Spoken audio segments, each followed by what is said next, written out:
নবজাতক জন্ডিস নবজাতকের সময়কালে উচ্চতর সিরাম বা প্লাজমা বিলিরুবিনের মাত্রা দ্বারা সৃষ্ট ত্বক, কনজাংটিভা এবং স্ক্লেরার একটি হলুদ রঙের বিবর্ণতা দ্বারা চিহ্নিত করা হয়। জন্ডিস ফরাসি শব্দ জননখ থেকে উদ্ভূত, যার অর্থ হলুদ ঘ।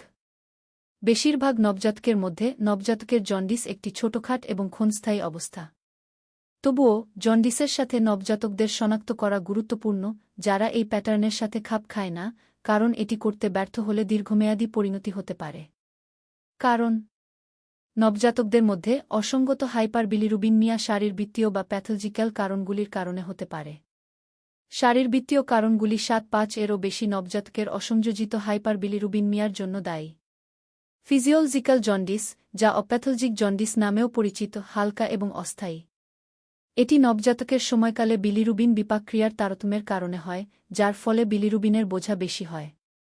নবজাতকের মধ্যে বর্ধিত বিলিরুবিন লোড একটি ছোট নবজাতক জীবনকালের সাথে লাল রক্তকণিকার উচ্চ ভরের কারণে বিলিরুবিন উৎপাদন বৃদ্ধি পায়। ইউরিডিন ডিফসফেট গ্লুকুরোনোসাইল ট্রান্সফারেজ ইউজিটি এনজাইমের অভাবের কারণে বিলিরুবিন ক্লিয়ারেন্স হ্রাস পায়, যা নবজাতকের প্রাপ্তবয়স্ক লিভারের ক্রিয়াকলাপের প্রায় এক রয়েছে এবং এন্টারোহেপ্যাটিক সঞ্চালন বৃদ্ধি পায়।